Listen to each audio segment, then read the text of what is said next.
Jadi saya di sini sudah sama dengan Bapak Deranto. Jadi di sini kita akan membahas soal PLC, Pak ya. Nah, jadi saya pengen tahu apa sih itu, Pak, sebenarnya PLC itu? PLC, kalau bahasa Indonesia spellingnya PLC, kalau dalam bahasa Inggris PLC. PLC itu kalau dari segi bahasa kepanjangannya adalah Programmable Logic Controller. Jadi kalau kita terjemahkan secara bahasa, dia itu adalah sebuah pengontrol logika yang bisa programmable, bisa diprogram.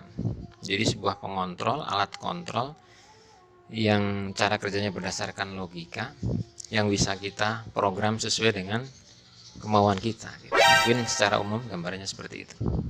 Jadi itu peralatan listrik atau yang di dalamnya adalah berupa komponen elektronik, tapi secara umum penggunanya adalah peralatan listrik yang cara bekerjanya berdasarkan logika yang bisa kita program. Seperti itu. Kalau secara fungsi itu mungkin secara teknisnya. Jadi mungkin bisa kita kasih contoh aplikasinya, Pak.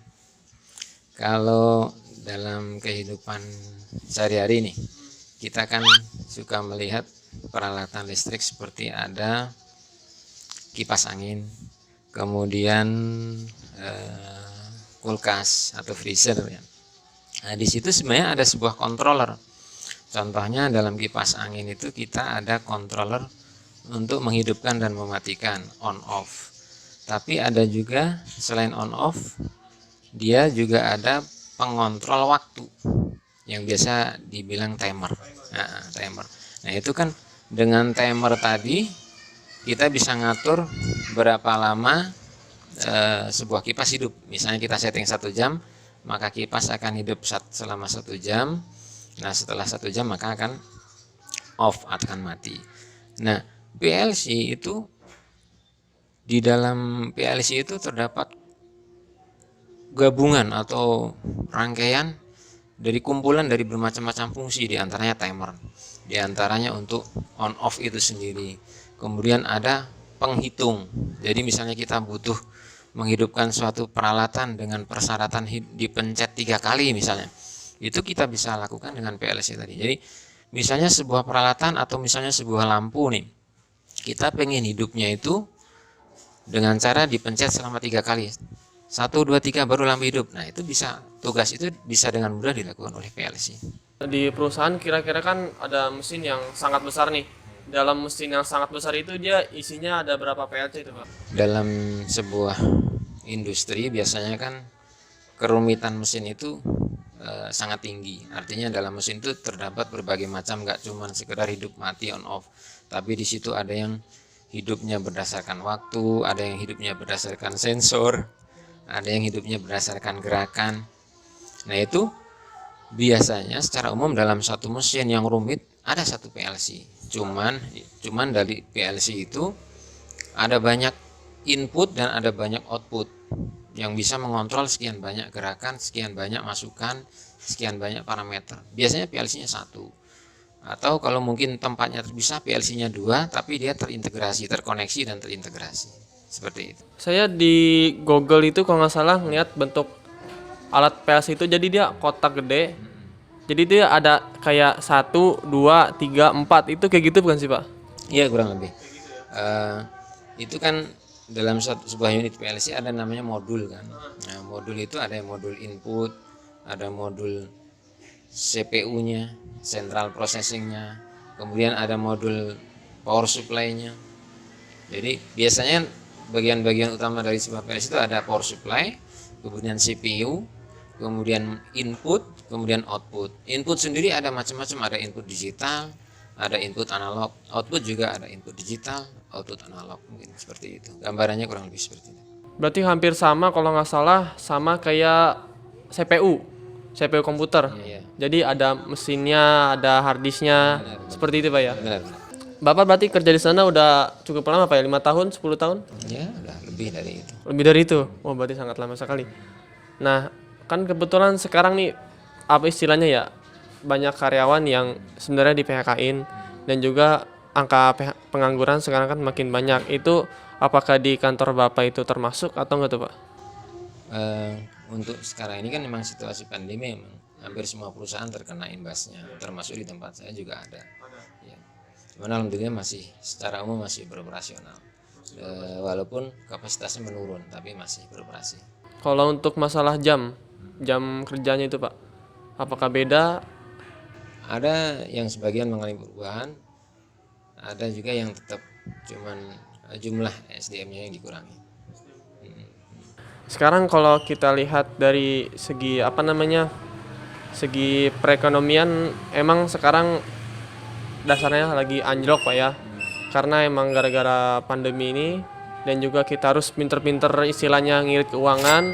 Gimana caranya ke depan nanti, walaupun pandemi ini masih berlanjut, kita istilahnya masih ada simpanan gitu, Pak ya. Nah, saya pengen lebih jelasnya mengenai PLC. Biasanya PLC ini digunakan kayak di perumahan-perumahan gini nggak sih, Pak? Kayak misalkan kayak AC, terus kayak TV itu ada PLC-nya sendiri nggak sih, Pak? Kalau PLC itu biasanya cenderung untuk mengontrol sistem yang kerumitannya tinggi. Kalau untuk di rumah tangga itu ada sebagian rumah yang mungkin untuk di kawasan perumahan yang elit. Iya. Misalnya sebagai gambaran, ada sebuah rumah itu yang di rumahnya selain terdapat misalnya peralatan standar seperti AC, lampu, kemudian televisi dan sebagainya, dia mungkin ada juga kamera. Terus ada penyemprot serangga. Jadi, nah itu kan biasanya kamera, terus kemudian penyemprot serangga, terus peralatan yang lain itu, atau mungkin ada rumah yang ada liftnya atau ada automatic doornya, itu biasanya juga menggunakan PLC. Jadi kalau yang untuk rumah yang pada umumnya yang seperti kita ini biasanya enggak, cukup peralatan yang biasa. Tapi kalau untuk rumah yang agak banyak peralatan yang membutuhkan kontrol otomatis, biasanya ada PLC. Saya lihat Bapak kan tiap hari kan kadang berangkat, terus kadang kalau malam itu pulangnya malam, itu kerjanya susah nggak sih, Pak, kalau bagian PLC itu, Pak? Sebenarnya nggak ada yang secara khusus bagian PLC. Yang secara umum itu kalau di sebuah pabrik itu ya, biasanya ada yang bagian teknik. Nah, teknik itu selain ada bagian teknik, ada bagian produksi, bagian packing, ada bagian gudang ya. Nah, saya kebetulan di bagian teknik. Nah, teknik sendiri dibagi lagi, ada yang teknik listrik, ada yang teknik mekanik. Nah, saya sih di teknik listrik. Nah, teknik listrik sendiri ada dibagi lagi, ada yang divisinya pemrograman, ada yang divisinya hardwiring, jadi untuk koneksi kabel yang seperti kabel lampu, penerangan. Ada yang memang divisi pemrograman. Nah, PLC itu termasuk ke dalam yang pemrograman. Iya, ya kalau berbicara masalah trouble, hampir yang namanya di bagian teknik bisa terjadi trouble kan. Bagian teknik misalnya mekanik bisa kan terjadi trouble. Terlebih juga sama aja di bagian elektrik ada juga trouble. Kalau pas kebetulan trouble sore malam ya, ya kita coba atasin sampai selesai kan. Seperti itu.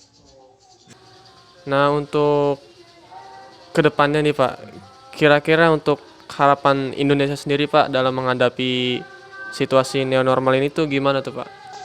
Ya, kalau secara umum sih kita ikutin para ahlinya aja. Dalam hal ini kan pemerintah pasti punya peralatan, punya instansi, punya tim yang memikirkan bagaimana solusi terbaik. Nah, kita ikutin aja sambil kita coba cari referensi yang mungkin kita bisa terapkan untuk secara pribadi maupun lingkungan terdekat kita.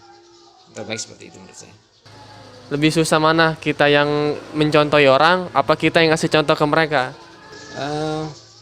Kalau kita sambil berjalan aja, ketika kita berbuat baik, pasti sedikit banyak, cepat atau lambat ada yang melihat kita.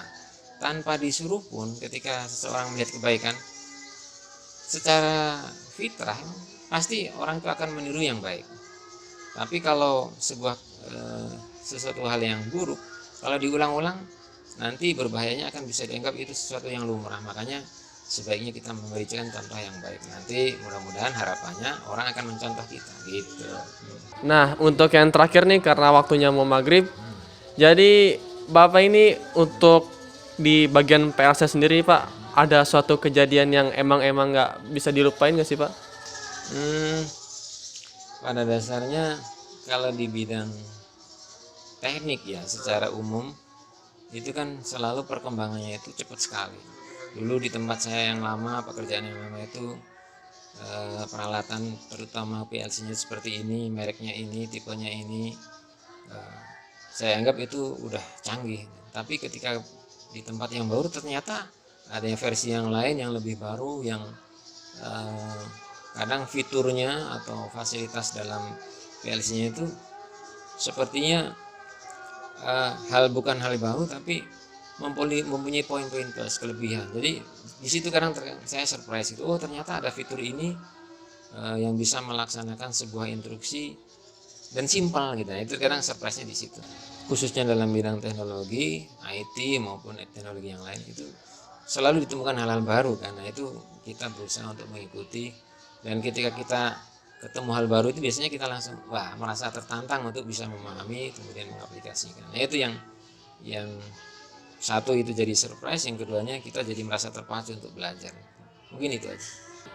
Kalau seandainya PLC-nya rusak nih Pak, kira-kira apakah nanti terjadi suatu kebakaran atau ada yang kebakar, itu gimana tuh Pak? Ya, tergantung aplikasi PLC itu untuk apa. Kalau memang kebetulan dia yang berhubungan dengan tegangan tinggi, ya mungkin efeknya bisa kemana. Tapi dalam sebuah peralatan itu pasti dipasang yang namanya alat pengaman, proteksi ya.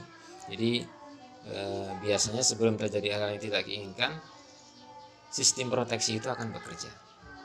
Jadi mudah-mudahan harapannya dengan alat proteksi itu tidak terjadi hal-hal yang tidak diinginkan seperti kebakaran dan yang lainnya. Kok jadi redup? Jadi ya mungkin segitu aja dulu untuk kali ini saya bersama dengan Pak Daryanto. Dan jangan lupa kalau kalian suka dengan video ini, kalian tinggal like dan tentunya subscribe. Dan saya nanti akan beritahu untuk sosial media dari Bapak Daryanto ya Pak ya. Nanti saya akan kasih linknya di deskripsi. Oke, saya Rizky Abdillah, sampai jumpa.